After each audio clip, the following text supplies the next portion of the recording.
Boa noite. Oi, boa noite, tudo bom? Hoje a gente vai fazer uma live com a doutora Alexandra. A doutora Alexandra é médica do Hospital Einstein e especialista em dor enfim.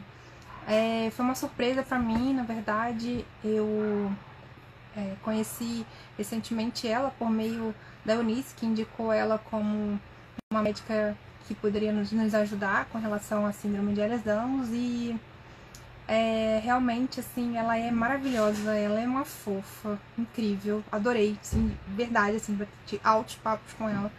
E eu queria que vocês também conhecessem um pouquinho ela.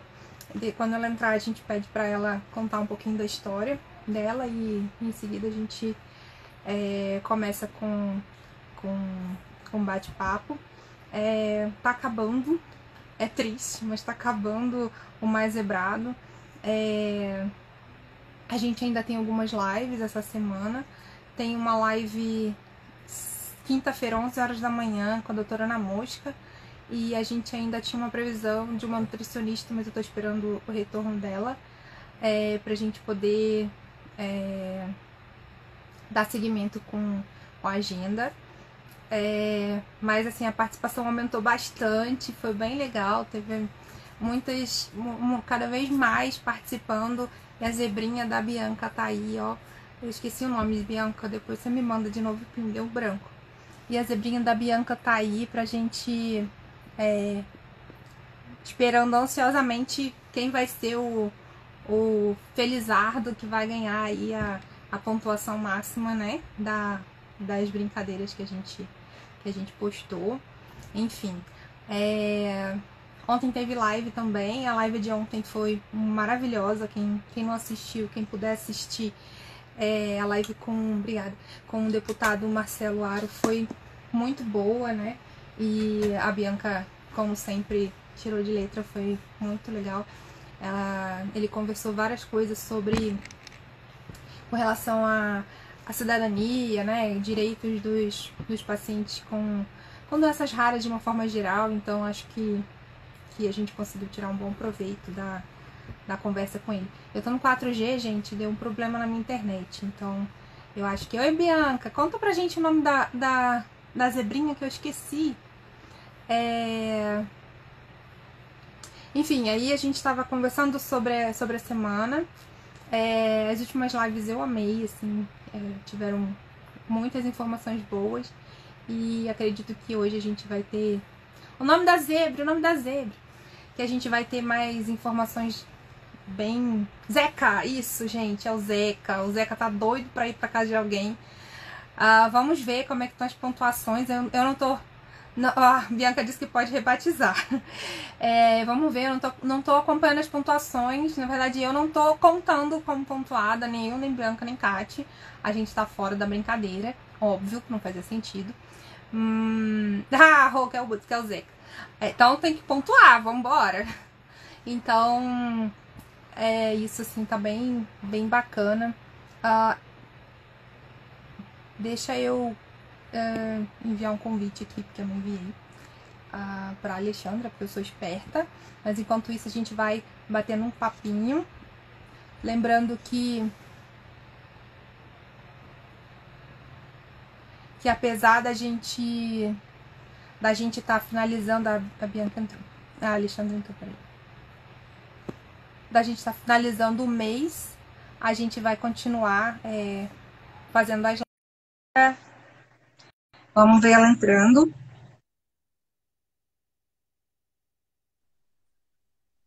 Olá! Olá, tudo bem? Tudo jóia, Alexandre. É um prazer te ver, assim, né? A primeira vez que eu tô te vendo.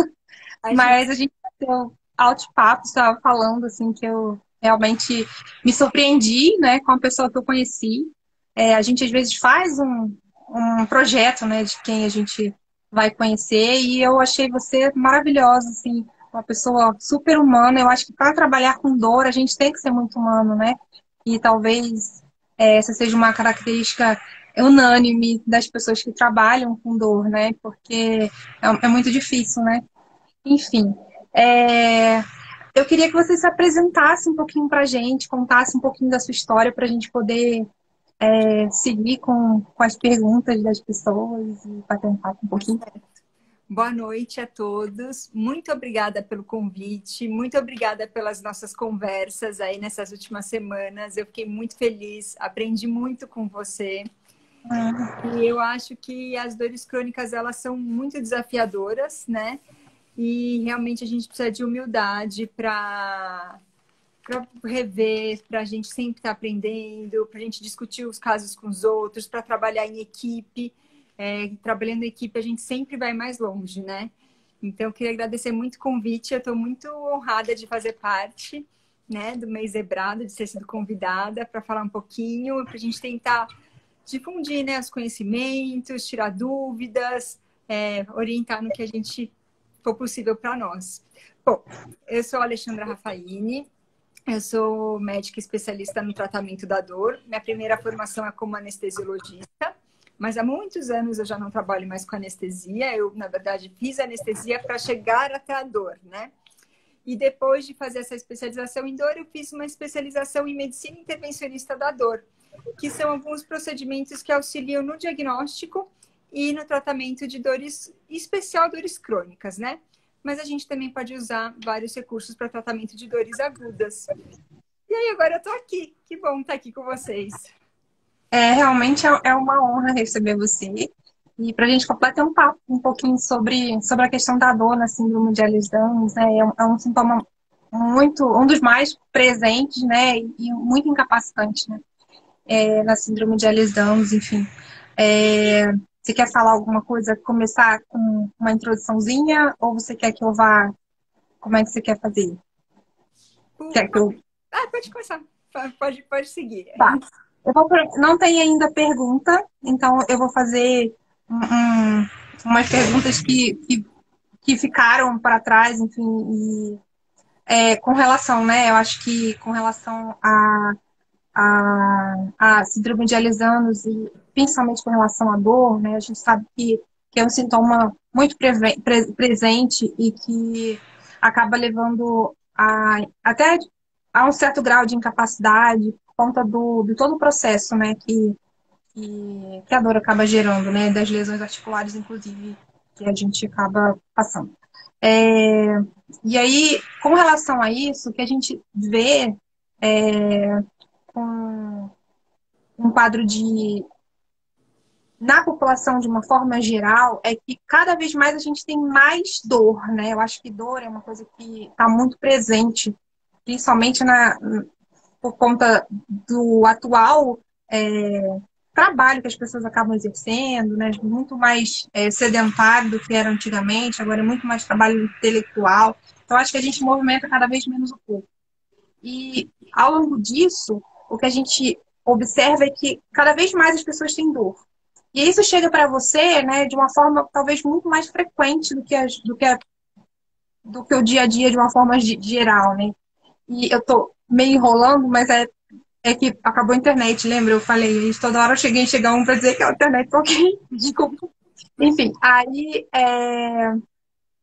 Então, você tem um grupo populacional que queixa muito, né, de dor no corpo inteiro, enfim. Provavelmente você deve receber muito paciente com fibromialgia, muito paciente com quadro de dor generalizada, e que talvez seja um pouco complicado, às vezes até de fazer o segmento analgésico, quanto também de fazer um diagnóstico diferencial. Você tem tido muito paciente com quadro de fibromialgia? Você nota que se você tem paciente com hipermobilidade, se esses pacientes, como é que você lida com esses pacientes, a questão da condução deles? Você pode falar um pouquinho da questão da fibromialgia?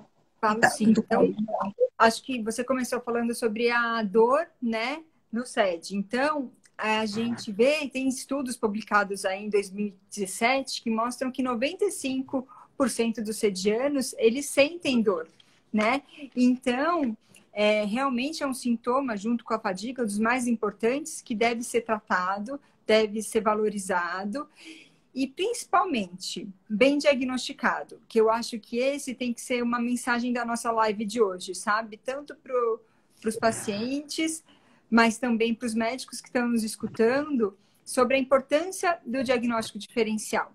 Quando você fala, né, da fibromialgia, que é um outro quadro de dores generalizadas, que a gente sabe, quem trabalha com dor sabe que é muito super diagnosticada, eu acho que falta um pouquinho, às vezes, um olhar diferencial para esses pacientes. Olhar além da fibromialgia, sabe? E enxergar se aquele paciente que veio com diagnóstico de fibromialgia, ou que você acha que pode ser fibromialgia, ele não tem hipermobilidade, ele não tem outros sinais diferentes. E aí, se você não identifica, né, a SED nesses pacientes, você não vai tratar da maneira adequada. Como a gente disse, a gente estava até conversando, né? Ah, não, porque ele pode ter SED e pode também ter fibromialgia. Isso é só uma questão de nomenclatura, né? A gente juntar duas doenças para uma mesma pessoa. Mas o mais importante, mais ainda importante do que isso, é realmente enxergar se existe algo a mais do que a fibromialgia. Porque os tratamentos são muito diferentes, né? Inclusive, até dentro da síndrome, os tratamentos são muito diferentes. Eu estava lendo, né? Fui dar uma estudada antes da nossa live, lendo algumas coisas.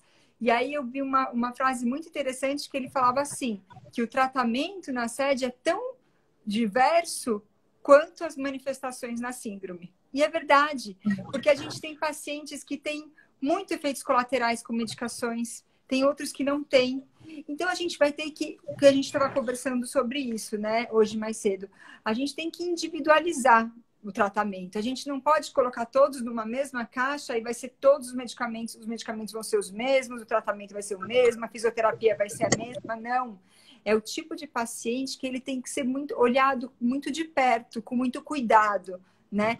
E aí, por quê? Porque ele tem risco de lesão, tem risco de complicações, e aí tem mais efeito colateral, tem mais alterações gastrointestinais. Então, a gente tem que observar esse paciente com muito cuidado e fazer um tratamento muito individualizado.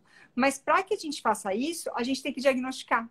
Se a gente não diagnosticar, a gente não vai identificar quem é essa pessoa que precisa de um cuidado maior, que precisa de um olhar diferente, né? Então, para os pacientes com fibromialgia, em especial, a gente precisa olhar além. A gente precisa investigar se esses pacientes têm hipermobilidade, se tem fragilidade capilar, se tem alterações na pele. A gente precisa enxergar eles de uma maneira diferente. Eu sempre fui uma pessoa que, sempre que recebia um paciente com fibromialgia, eu revia todos os diagnósticos diferenciais por saber, por considerar que ela é super diagnosticada. Mas, em especial, na SED, a gente precisa ter um olhar diferente. A gente realmente, é o que você falou, né? Os pacientes são muito diferentes, as sintomatologias são diversas e não é fácil, né? Assim, a gente conduzir um paciente com síndrome de Ehlers-Danlos é bem difícil, justamente porque tem diversos sintomas, enfim. Com relação... São diversos sintomas, são sintomas que eles não são característicos de uma coisa só. Então, assim, é difícil... Por exemplo, hoje a gente estava conversando sobre uma paciente, né? E eu falava assim... A gente discutindo o caso, mas ela não tem fadiga. Aí você mesmo me falou, né? Você que sente, que vivenciou isso desde o começo. Mas às vezes ela não sabe que é fadiga o que ela sente, né? Ela acha... E essa paciente, inclusive, né? A gente estava conversando, que ela virou para mim e falou assim, não, eu não tenho cansaço, é que eu sou meio preguiçosa. É porque ela não sabe o que ela sente é cansaço, o que sente é fadiga, que é uma fadiga que é decorrente de uma doença, né? Quem passa a tarde toda dormindo, não, ela é preguiçosa. Não, é aquilo ali, o corpo dela está pedindo um descanso, está pedindo para ela parar, para ela se recompor. Então, às vezes são sintomas muito sutis, e que nem o paciente dá valor antes do diagnóstico. Então, ele não chega falando para você, porque eu fico roxa, porque eu tenho hematoma. Ele acha que isso não é importante. Ele sempre aconteceu isso, ele acha que é assim mesmo.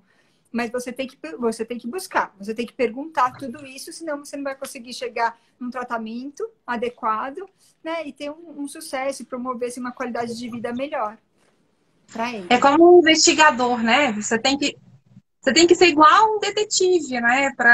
Tem que ir além, né? E suspeitar. Eu acho que quando você entende um pouquinho de hipermobilidade, você consegue olhar o paciente e falar, não é só isso, tem alguma coisa. E se o médico não tiver nenhuma suspeita, acaba não percebendo, né? Porque as perguntas, como você falou, vêm de você, né? Não vem do paciente, ele não vai falar para você. Ele não vai falar, porque ele sempre viveu assim. Então, ele não acha que é diferente, né?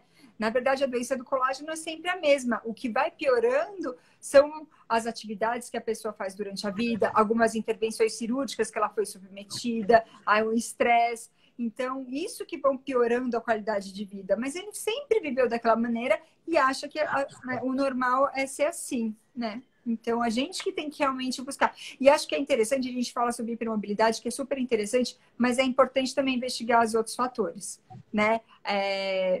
Como essa história dessa paciente.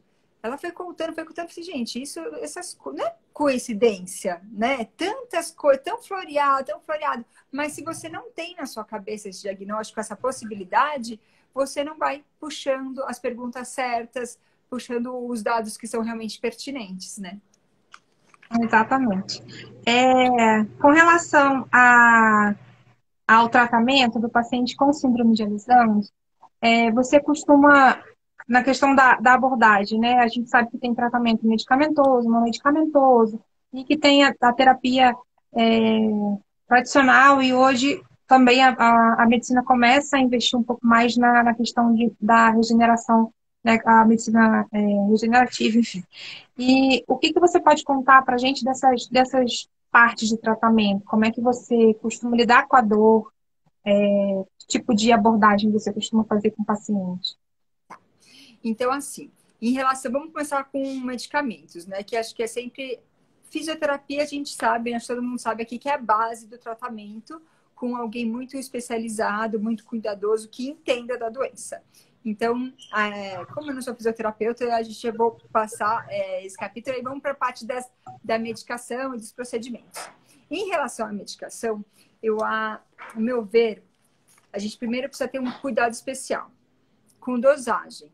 Começar sempre com uma dosagem baixa, porque é um paciente que pode ter efeitos colaterais anormais, efeitos colaterais raros, que você mal espera, que só encontra na bula, ou às vezes nem encontra na bula, ele pode desencadear. Então, a gente precisa ter uma atenção especial, porque esse paciente pode sim ter um efeito colateral grave ou adverso com doses pequenas de medicação. Então, sempre ir devagar e sempre, né? Existem medicações que elas são mais perigosas para o paciente. Então, por exemplo, o uso de relaxantes musculares, ele não é proscrito, ele pode ser usado, mas ele tem que ser usado com muita parcimônia. Ele pode dificultar os quadros respiratórios, porque ele faz o relaxamento muscular. Então, a gente tem que usar sempre com prescrição médica, tá, gente? Eu acho que isso é um recado que a gente tem que passar para os pacientes, que ele já tem uma suscetibilidade diferente às medicações. Então, a automedicação, que já é um problema na nossa sociedade, aqui ele ainda é pior. Porque se a nossa sociedade se expõe a risco de problemas gastrointestinais, renais, com o uso de anti-inflamatórios, com o uso de corticoides, aqui a gente tem mais problemas ainda. Então, a gente tem que ter realmente um cuidado maior com a automedicação, tá? Então, em relação aos relaxantes musculares, eles podem ser utilizados. Eu vi mais estudos com baclofeno, tá? Então, a gente tem mais estudos com baclofeno, mas que é um potente relaxante muscular. Então, a gente tem que usar com parcimônia, com prescrição médica. Por quê? Porque esse paciente ele tem que estar dentro de um conjunto. Ele não vai tomar relaxante muscular só para melhorar, acordar melhor da dor e pronto. Não, ele tem que tomar para possibilitar ele fazer uma fisioterapia adequada, aí ele toma poucos dias, cessa a medicação e continua com a fisioterapia, tá? Então, é sempre dentro de um plano de tratamento. Não dá para a gente usar a medicação somente sem inseri-lo no exercício adequado, que é o que vai promover mais qualidade de vida para ele. Então, a gente falou dos relaxantes musculares. Sempre com prescrição médica e curto período e com atenção na parte respiratória, né? Para a gente não fazer também lesão muscular. Os corticosteroides, eles são quase que contraindicados, né? A gente não deve utilizar corticosteroides. Anti-inflamatórios hormonais, eles são mais indicados no caso de uma dor mais inflamatória. Então, quando que vai utilizar? Quando teve um trauma, teve uma subluxação, algo agudo e bem inflamatório, que aí a gente pode usar por poucos dias para tentar desinflamar, auxiliar a desinflamar a região, e aí sim reabilitar, e aí assim ir para fisioterapia. Desculpa que tocou aqui o telefone. Sempre sempre com muito cuidado, né? Os efeitos gastrointestinais que podem acontecer mais facilmente. Posso ir falando assim? Se eu estiver falando muito, você não corta, hein? Ou não, tudo bem. E também a gente lembra que a questão dos anti-inflamatórios é com relação à lesão vascular, né? Que a gente tem capilar um pouquinho Muito, e risco de sangramento, né? uma fragilidade Principalmente capilar maior e aí pode ter o sangramento maior. Mas é por isso que a gente tem que usar por pouco período, tá? E com recomendação médica, né? Porque senão a gente começa a tomar tudo quanto é hora e quando vê, já tá. Porque esse que é o problema. Às vezes a gente vai se automedicar, aí na hora que a gente percebe, porque a dor é tanta, a gente fica tão desbaratada, na hora que percebe, já tá tomando 20 dias. Ou tomou na posologia errada, sobrecarregou o rim, ou sobrecarregou a parte capilar, os vasos, ou o estômago, e aí se expõe a mais problemas, a mais complicações. Nós temos os opioides, tá? Dos opioides, a maior parte dos estudos, ele é feito com opioides-like, que é o tramadol, né? Então, o tramadol, ele acaba sendo mais utilizado do que os outros opioides, como a morfina, a codeína, oxicodona, fentanil, esses. E aí, a gente tem um problema em particular com os opioides, né? Por isso que precisa ser sempre receitado por um médico especialista, tá bom? Porque a gente pode... E que entenda, né? Que entenda, que é difícil também, né? Não é fácil, né? Encontrar um médico que entenda ou que se disponha a estudar, a entender, porque como cada caso é um caso diferente, a pessoa tem que entender você, né? O jeito que você reage. Não é a mesma coisa que um outro. Tem que ver como você reage. Então, acho que é um especialista em você mesmo, né? No, como você vai reagir, quais medicações que deu certo, quais medicações que não dão certo. Então, quais tipos de complicações você tem? Então, em relação aos opioides, a gente tem uma complicação em alguma parte dos pacientes, que é a liberação mastocitária, né? De mastócitos. Então, a gente tem que tomar um cuidado em especial com o uso de opioides, particularmente com a morfina, tá bom? Além de que se trata de uma dor crônica.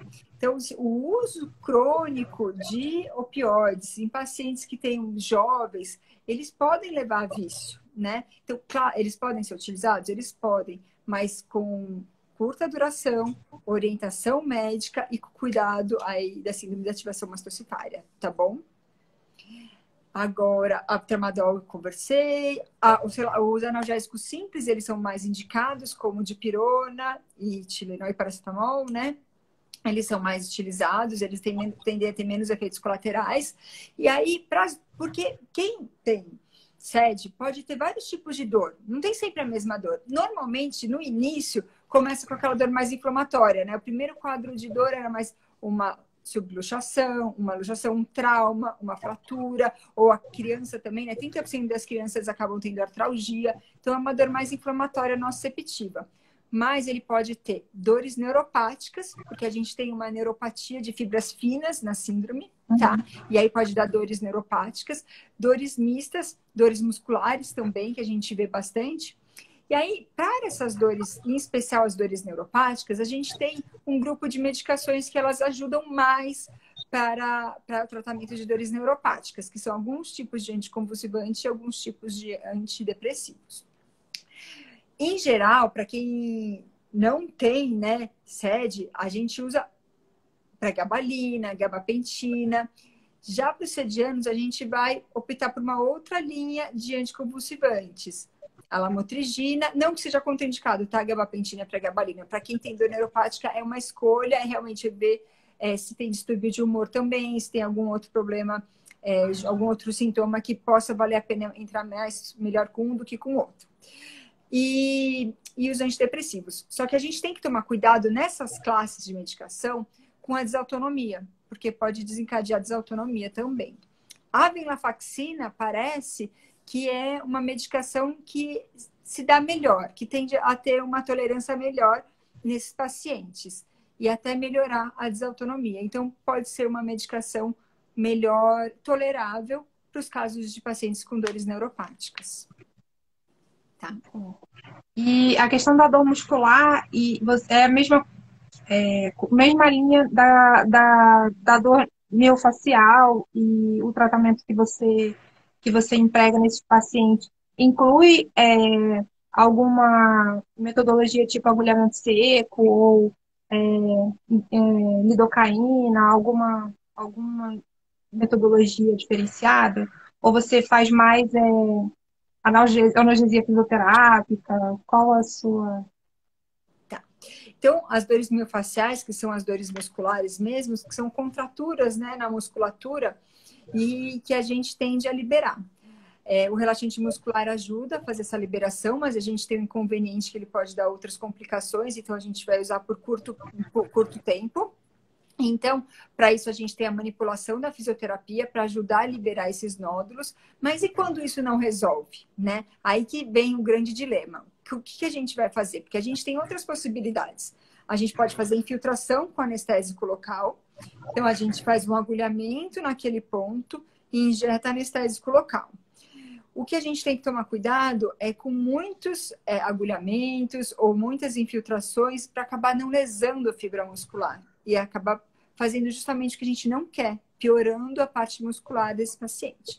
Então, pode ser utilizado sim, mas tem que ser utilizado com parcimônia, avaliado. Depois que uma fisioterapia bem feita foi realizada, e mesmo assim sobraram alguns nódulos ainda, que estão incapacitando até a evolução da fisioterapia, porque a dor, muitas vezes, impede a evolução da fisioterapia. E isso acaba sendo um problema também. Então, a gente precisa agir a favor dessa reabilitação, né, desse fortalecimento. Então, a gente pode utilizar a infiltração com anestésico local, tá? Pode utilizar também agulhamentos secos, que tem a mesma finalidade. Tem até alguns estudos que não mostram diferença, mas tem alguns que mostram, tá? Então, isso aí é bem variado, depende muito do grupo que foi estudado. E aí o agulhamento seco também tem a mesma finalidade. Você vai agulhar aquele ponto de contratura muscular para ele terminar a contratura muscular que a gente chama de twitch e relaxar, tá? Em uma maneira a gente faz com anestésico local, que ele relaxa a musculatura, do outro com agulhamento seco. Também é possível fazer o samorna, calor. Às vezes os pacientes eles sentem benefício com calor para ajudar a relaxar a musculatura, mas isso é muito individual. Tá? Medicações tópicas a gente também pode passar, alguns fitoterápicos que eles podem ajudar no relaxamento muscular, e aí auxiliam, e ele tem uma ação tópica.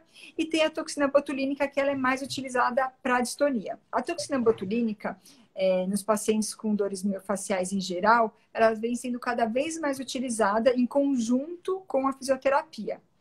Mas na sede, eu acho que a gente tem que tomar um cuidado maior, porque ela pode levar uma fraqueza, que já existe uma fraqueza, pode levar uma fraqueza maior e até dificultar a reabilitação. Então, eu acho que a gente tem que ser muito parcimonioso em relação à toxina botulínica, que vem ganhando muito espaço no tratamento de dores miofasciais e dores neuropáticas também. Obrigada. Você falou algo interessante com relação à água quente, né? Realmente é um processo muito individual, né? Mas a gente costuma fazer banho de banheira. Banheira. Às vezes a gente até brinca assim. Chama seu marido, vai para um motel e usa a banheira. Porque às vezes a pessoa está com tanta dor, né? A questão da dor fibromialgica, né? Que ela não consegue aliviar. E a gente costuma dar a dica da banheira do motel, já que a gente nem sempre tem em casa para usar. E é realmente algo que beneficia muito, assim, a água relaxa, né? Eu acho que, principalmente quando é nódulo miofascial, a água quente dá um alívio, né? É bem individual, tá? Tem gente que não sente alívio, mas em geral sim ajuda a relaxar a musculatura. E você tocou num assunto que é importante, porque a gente vê uma incidência alta também de dispareunia, né? De dor na relação. Assim como, acho que é legal a gente falar aqui, existe uma incidência maior também de endometriose nessas pacientes, tá? Então, quem atende pacientes com endometriose precisa também, como quem atende paciente fibromialgico precisa ter esse olhar atento, quem atende pacientes com dor pélvica crônica, e aí dor abdominais a gente pode depois também falar mais, mas com o endometriose também precisa ter esse olhar atento. sabe? Porque é o que a gente disse, a paciente não vem falando de... Ela vai falar da dor cíclica dela, da dor na relação, da dor na menstruação. Ela não vai citar, ela vai achar que... Não vai achar que é importante falar sobre os hematomas, sobre a elasticidade, sobre a alteração na pele, a fragilidade capilar. Então, por isso que é importante, quem atende esses pacientes ter esse olhar além para fazer o diagnóstico correto e aí tratar de uma maneira mais efetiva, né? E é muito comum, né, a associação do paciente com síndrome de Ehlers-Danlos e endometriose, dispareunia, enfim, né, e sangramentos, né, hemorrágicos. Então, isso é bem, como fala assim, a questão do atendimento linear, né, você vê o paciente como um todo, de forma integral, porque você, como especialista, tende a olhar só o seu lado, né? Eu vou no ginecologista e eu vou, tipo, eu tô com dor na relação, ou tipo, uma cólica menstrual absurda, mas o paciente não é só um útero, né? Ele tem muito mais do que isso, né? Um útero, uma vagina, enfim. Então a gente tem que olhar realmente o todo, e isso é uma campanha, assim, eu acho que educacional, que vai muito além disso aqui, né? Eu acho que vai para as universidades, né? Eu acho que vai para as formações, formação da residência. Eu acho que não. Só a nossa fala vai muito. Mas eu acho que a medicina, por um tempo, né, a área da saúde, ela caminhava para se especializar, se especializar, se especializar, se especializar. Mas aí depois que estava a pessoa cuidando, né, da ponta do dedo, sabe? Começou a ver que não, gente, precisava olhar mais de longe. E aí agora está começando a olhar mais de longe, sabe? E acho que é aquele negócio. Minha consulta começa sempre perguntando, né, sobre a dor e caracterizando, e quando tudo começou, tal. Aí na hora que a gente fala tudo sobre a dor, aí eu falo, e agora? E agora me conta como que é você. Porque aí nessas a gente começa assim, mas como é que era na sua infância? Tinha alguma particularidade? Você já fez essas cirurgias? Para entender, né, todo esse contexto que você está tratando. Eu até coloquei um filme no meu feed, aí no Instagram, que ele é interessante, que ele é tipo um teste de atenção. E aí são umas pessoas que falam assim, veja quantos passes o time de branco faz. Aí eles ficam jogando os passes, aí depois ele fala assim, foram 13. Mas você viu que entrou um macaco dançando Moonwalker? Então as pessoas estavam tão focadas em contar os passes que nem viam que tinha entrado um macaco no meio da quadra. E é isso que a gente tem que tomar cuidado. Às vezes você fica tão focado em uma doença e não enxerga o todo, né? Acho que essa é a principal mensagem, né? Eu tô dando só uma olhadinha para ver se tem mais alguma coisa para acrescentar aqui, para seguir essa linha, mas acho que não tem. E aí, assim, com relação ao tratamento, você é coordenadora, né, da pós de medicina regenerativa, não é isso? Não, eu sou coordenadora da pós-medicina intervencionista da dor, lá do Hospital Albert Einstein. Mas entendi. A gente agloba. O nosso último módulo foi de medicina regenerativa também. E o que você pode dizer para a gente sobre essa... que é algo muito novo, né? É recente, tem muita coisa para ser estudada, muita coisa para ser difundida e aprendida. O que a gente pode aproveitar atualmente da medicina regenerativa para síndrome de Ehlers-Danlos, para tratamento da dor? Tá. Então, a medicina regenerativa, ela tem o fundamento do quê? De aumentar as células, né, de crescimento naquele local onde você faz a infiltração. Muitas vezes é aumentando o processo inflamatório no local. Aí você recruta células ali, fator de crescimento, e para tentar regenerar aquela estrutura. Então, muitos desses procedimentos, eles cursam com uma dor inicial. Piora a dor para depois voltar a melhorar. Porque você piora a inflamação para depois voltar a melhorar. Isso vem crescendo muito. Ó, Breno, umas mensagens bonitinhas. Isso vem crescendo muito no mundo, né? Na Europa se faz muito proloterapia, nos Estados Unidos também a gente faz muito, né, mas faz muito medicina regenerativa. No Brasil ainda está começando, a gente não tem tantas publicações para falar qual é a melhor maneira, qual que é o intervalo correto entre as infiltrações, quantas infiltrações são indicadas. Então, tudo está sendo construído, os protocolos ainda estão sendo construídos, baseando aí nas evidências que vão sendo publicadas, tá? Mas o conceito é esse. Então, existem várias maneiras. Existe o plasma rico em plaquetas, que é o PRP, que ele ainda só é autorizado aqui no Brasil para pesquisa, tá bom? Mas é você pegar o plasma rico em plaquetas, aspira o sangue, separa essa partezinha numa centrífuga e aí injeta no local onde você pretende que tenha lesão, né? Pretende regenerar, vamos dizer assim, o tendão, a articulação. E aí você normalmente pode fazer intervalos de 1 mês entre elas ou 20 dias. Tudo isso ainda está sendo definido, tá? Ainda não existe protocolos tão certos de qual a melhor maneira de se fazer isso.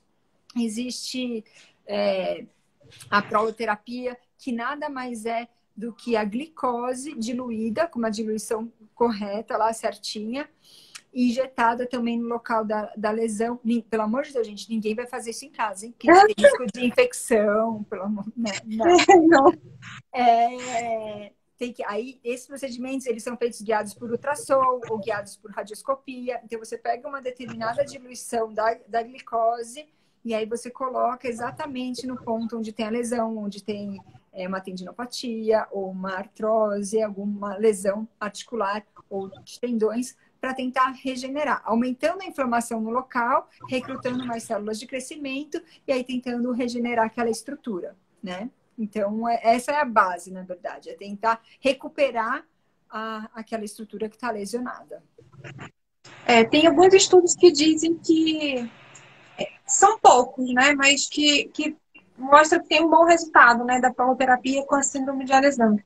É pouco difundido, assim, é pouco utilizado, mas em pacientes mais com dificuldade, né, com dor resistente, articular, tem uma indicação bem documentada, assim. E é um procedimento barato, né? Porque você não precisa de material especial, é glicose que você aplica. Então, assim, é um recurso que pode ser utilizado no SUS, se realmente confirmar benefício, né? Mas o paciente tem que estar ciente que, normalmente, após o procedimento, ele tem um período de piora da dor, né? Imagina. Porque você aumenta a inflamação, né? E o ideal é que não tome anti-inflamatório nesse período para você não inibir esse processo inflamatório.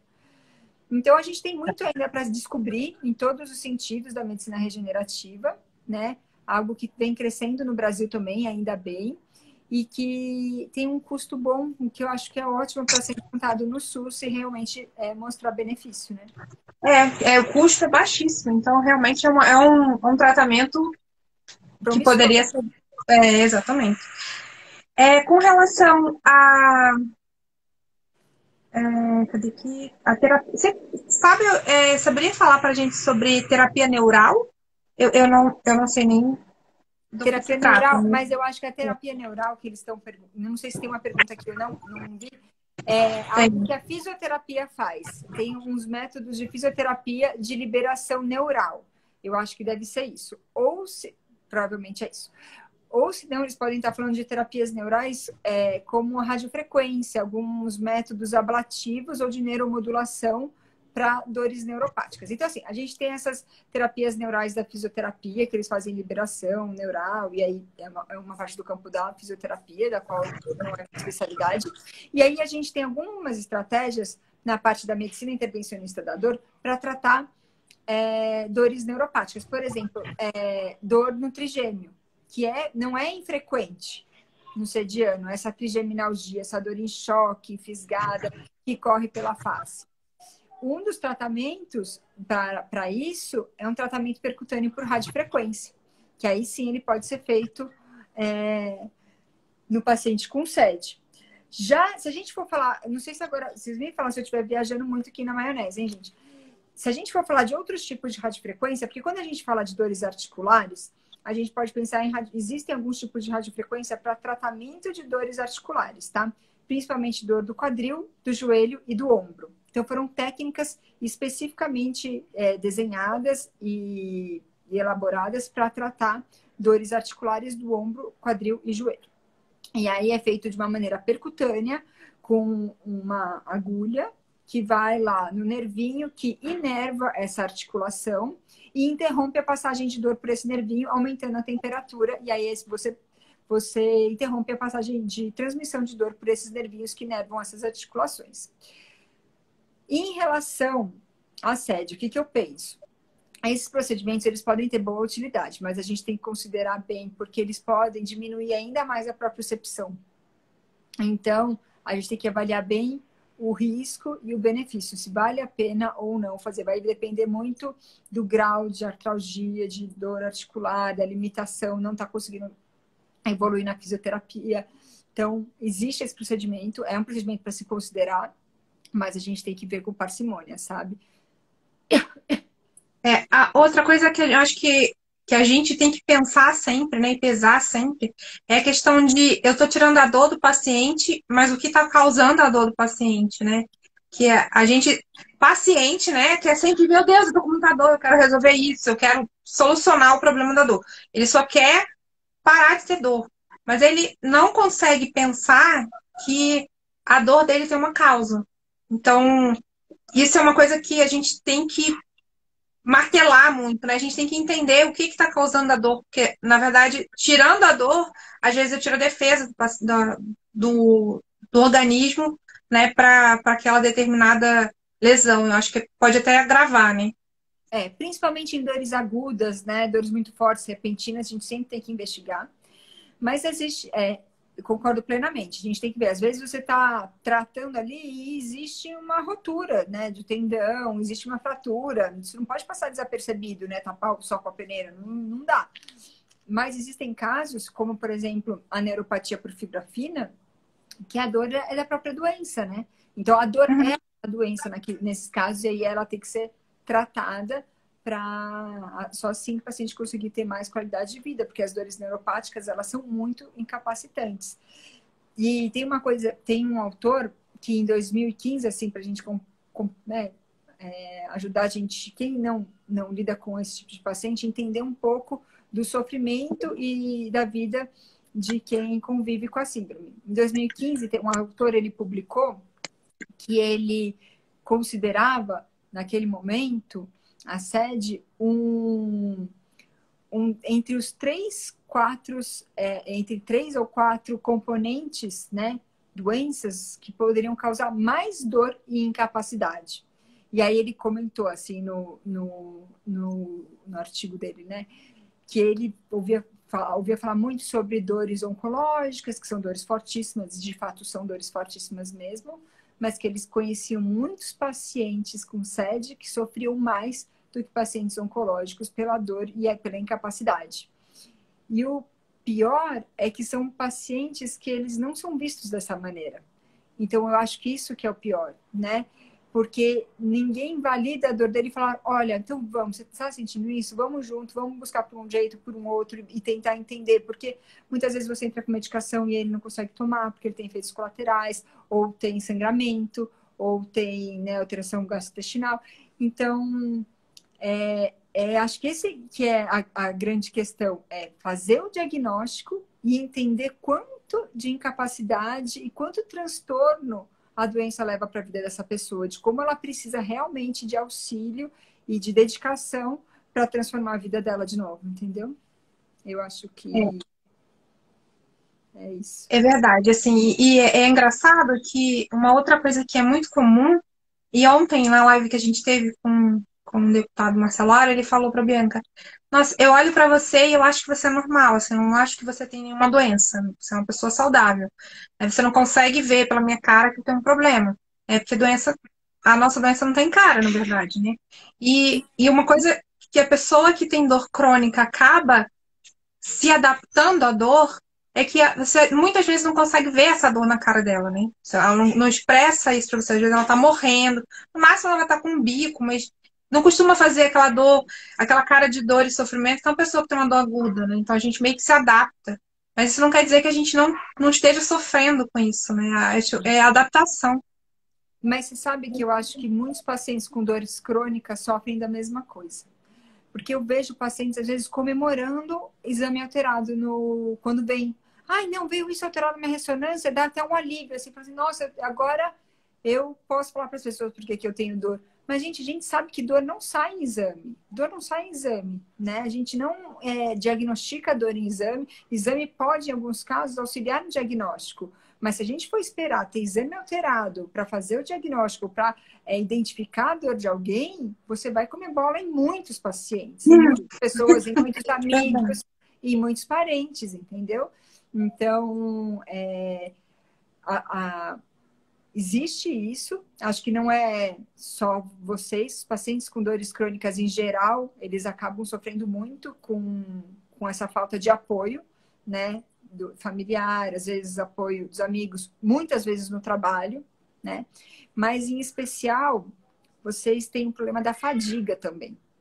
Isso também é difícil, porque é o que você falou, ninguém consegue entender, ver você dormindo, não sabe que você precisa se recompor, que você já estava no seu grau de exaustão, que você contrai as musculaturas e você você tem um gasto energético muito maior do que as outras pessoas, né?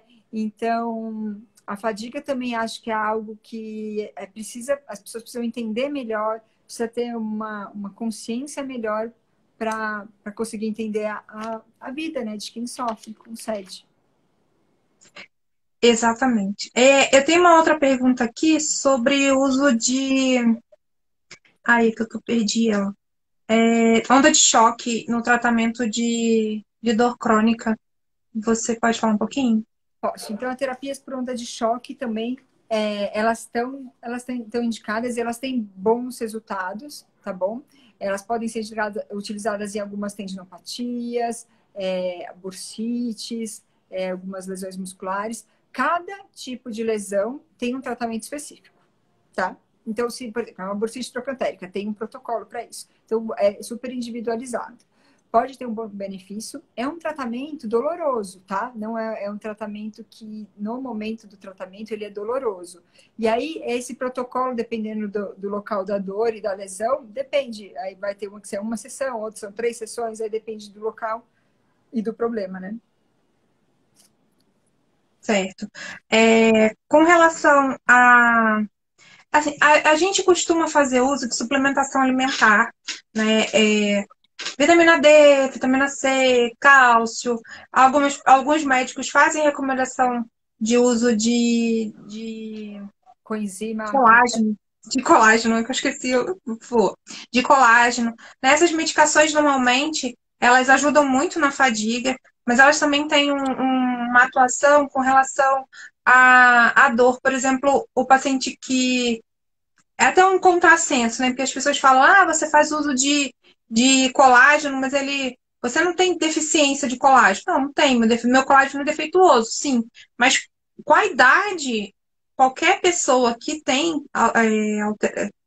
qualquer pessoa na vida, né, tem alteração de quantidade de colágeno. E não só isso, né? Lesões articulares, né? Você pode falar isso depois melhor.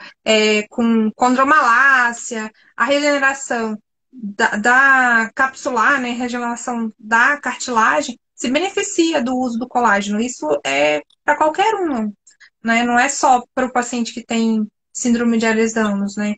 Então Não, tem uma pergunta sobre isso? pacientes com Sim. artrose, doenças degenerativas, podem se beneficiar, né? O que muita gente fala assim, às vezes o custo é caro, né? Às vezes é cara a medicação e nem sempre todos podem utilizar, ou no SUS podem utilizar, mas tem várias indicações. Em relação às mudanças nutricionais, eu acho que isso vem ganhando cada vez mais espaço no tratamento das dores. A gente sabe de dietas anti-inflamatórias, uso de alguns fitoterápicos que auxiliam como tanto analgésicos, mas também anti-inflamatórios. Então, são recursos que a gente tem que utilizar a nosso favor, né? Se existe algo que a gente consegue ajudar a melhorar a dor e a melhorar a fadiga, né? A gente só tem que usar para nosso favor, para o tratamento, né? Mas Sim. eu só acho que precisa ser prescrito por um nutricionista, sabia? Eu acho que isso precisa ser, porque não é a mesma fórmula que é para você, que é para sua amiga, tem que ser bem individualizado, baseado nos seus exames, nos seus sintomas. Isso que eu acho que precisa ser feito dessa maneira. Eu acho que o papel do nutricionista, na verdade, é o que você falou no começo, né? A gente precisa de ter uma equipe multidisciplinar, né? Para fazer atendimento de dor, não é só você, médico profissional, né? É muito além disso, né? O paciente precisa de uma equipe que entenda e possa estar dando suporte, não só na questão da fisioterapia, o educador físico, a questão nutricional, mas até o próprio psicólogo também, né? O paciente que tem dor tem um componente psicológico muito forte, porque ele sofre, né? A dor o dia inteiro é muito ruim, né? E isso acaba, obviamente, afetando a questão psicológica também dele. Eu acho que isso deve ser uma realidade sua também, né? De entender De que sono, a pessoa não consegue dormir direito, acorda com dor, não consegue trabalhar, às vezes termina a vida produtiva, né? Não fica dependente de cônjuge, isso abala as relações. Gente, interfere na vida como um todo, né? Então é claro que isso, e às vezes até no humor, né? A própria doença pode interferir em alterações de humor. Mas, mesmo que não seja esse caso, que acontece em torno dos 10% dos pacientes, a própria limitação, né, da vida em si leva a requerer um suporte psicológico, sim. E quando você estava falando de um tratamento multidisciplinar, eu acho que, em especial, nessa síndrome, na SED, a gente tem que se especializar no paciente, não é na síndrome, porque as manifestações são muito diversas. Então, essa equipe tem que conhecer profundamente esse paciente, porque você não vai reagir igual a sua amiga, outra colega, o paciente anterior, o paciente depois. Cada um é muito peculiar. Os sintomas, os efeitos colaterais, a reação à terapêutica, o tipo de dor que tem, o local da dor. Então, as manifestações são muito diferentes. A gente realmente precisa fazer um time que se especialize, nesse caso, nessa doença, naquele paciente. Não é nem na doença, é naquele paciente. tá certo. A gente tem 9 minutos. Você quer fechar? Quer finalizar o seu raciocínio? O que você tem de mensagem para passar para a gente? Você quer falar, acrescentar mais alguma coisa? Bom, acredito que a gente precisa passar algumas mensagens importantíssimas aqui. Cuidado com a automedicação, tá? A gente já tem um cuidado muito grande com a automedicação. Mais do que a população geral, vocês têm mais risco, né? Os sedianos têm mais risco de ter efeitos colaterais, complicações gastrointestinais, complicações de sangramento, hemorragias. Então, não pode se automedicar. Eu sei que é difícil encontrar um médico que entenda da doença, que consiga dividir com você e te auxiliar, mas depois que você encontrou um médico, puxa, aí você já, uma equipe, né? Porque não é só médico, mas uma equipe, aí você vai ter quem confiar em um parceiro para te ajudar aí na jornada, né? Mas a automedicação coloca muito os sedianos em risco. Então, primeiro conceito eu acho esse. A segunda coisa gente, especial, né, para os profissionais da área de saúde, a gente ter isso na cabeça, conhecer a doença e ter isso na cabeça, porque se a gente não, o que a gente não conhece, a gente não consegue ver, né? Então a gente precisa saber os sintomas, conhecer a doença para sim identificar o paciente que tem SED. Em especial os fibromiálgicos, mas sempre os pacientes com dor pélvica crônica, endometriose, ter esse olhar além, entender quem é esse paciente que tem dor pélvica, quem é esse paciente que tem endometriose. A gente sabe da incidência maior de endometriose nos pacientes que têm SED. E, para concluir, foi o que a gente estava falando aqui, né? O tratamento ele é multidisciplinar, precisa ter uma equipe muito coesa, conversando muito em prol do paciente, e especializada no tratamento, né? E a fisioterapia vai ser sempre algo, se bem realizada, né? Um profissional especializado nisso, que conheça a doença, vai ser fundamental durante toda a vida, né? Vai ser fundamental. Você disse algumas coisas bem, bem interessantes, né?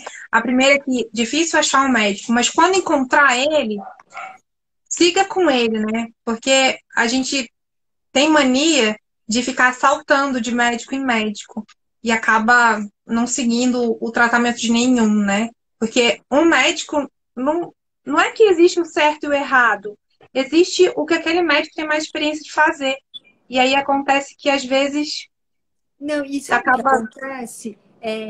Foi o que eu falei, a gente precisa se especializar naquele paciente, mas isso às vezes leva tempo. Leva tempo para a gente conhecer o que você surte efeito em você, o que não surte, o que você tem efeito colateral. Isso é uma parceria, né? Tem que ir juntos se descobrindo. Não vai ser uma primeira consulta, no primeiro mês que a pessoa vai conhecer tudo, vai acertar de cara. Então, é o que você disse, se você for pingando de médico em médico, vai sempre começar do início, vai sempre voltar para o zero.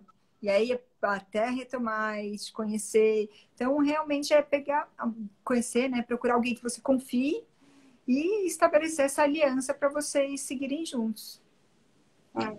E uma coisa que também a gente conversou aqui, só porque a gente já tem uns minutinhos, é que é a questão do diagnóstico. A gente estava até a gente mandei mais cedo, né? Que a gente levou 70 anos para fazer uma associação de síndrome de Ehlers-Danlos. Não, quando foi, né? Foi feito em 1890, né? Primeira vez que diagnosticaram Ehlers-Danlos. Aí em 1967 viram que paciente com hipermobilidade tinha dor, né? E aí, tipo, de 1967 até 2017, levaram quase mais 70 anos para ver que a síndrome de Ehlers-Danlos ela não é só isso, né? Obviamente, ela é muito mais do que isso. E o quanto é difícil fazer essa associação. Então, eu tenho que parabenizar assim, você e todos os outros médicos que toparam, porque isso aqui só topa mesmo quem gosta de desafio, porque síndrome de Ehlers-Danlos é desafio. E é um aprendizado diário, é muito estudo, muita dedicação e muita dificuldade, né? E, enfim, parabenizo a você e a todos os outros que toparam isso, porque não é para qualquer um mesmo, não. E realmente nem todo mundo está disposto a encarar, porque demanda tempo, dedicação, enfim. Então, obrigada Eu mesmo por ter parabenizo topado. você né, pela essa campanha que você fez pelo mês zebrado, muito importante, e eu acho que a gente tem que investir nisso, em informação e educação. Esse é o caminho. As coisas são muito recentes. Eu acho que a síndrome de ativação mastocitária descobriu isso faz poucos anos, 4 anos, eu Uhum. acho. Então, Isso. o conhecimento ainda é muito recente, mas a gente precisa difundir o conhecimento que existe. Eu acho que essa é a nossa principal função. É Parabéns. isso. E eu fiquei muito nervosa hoje. Eu nunca fiquei tão nervosa de falar com alguém. Sério? Eu tava tensa. Muito, muito, muito. Sabe? Porque eu realmente, assim, eu falei com você mais cedo, eu realmente achei você, assim, um amorzinho. E eu tava nervosa de falar com você, assim, sabe? Porque eu sabia o quanto você tinha para me acrescentar. E realmente, assim, a gente aprendeu muito hoje. Obrigada mais uma vez. A gente deve fazer outras lives para frente. Se você puder participar novamente, eu acho que Claro, eu super ia ser. topo. Eu Ai, super que bom. topo. Eu acho que para mim eu só vou aprender com vocês e a gente entender o dia a dia só vai fazer bem e divulgar a informação real, né, para todo mundo, de verdade. Obrigada. Então, até a próxima, gente. Obrigada pelo Obrigadão. convite. Tchau. Igualmente. Tchau.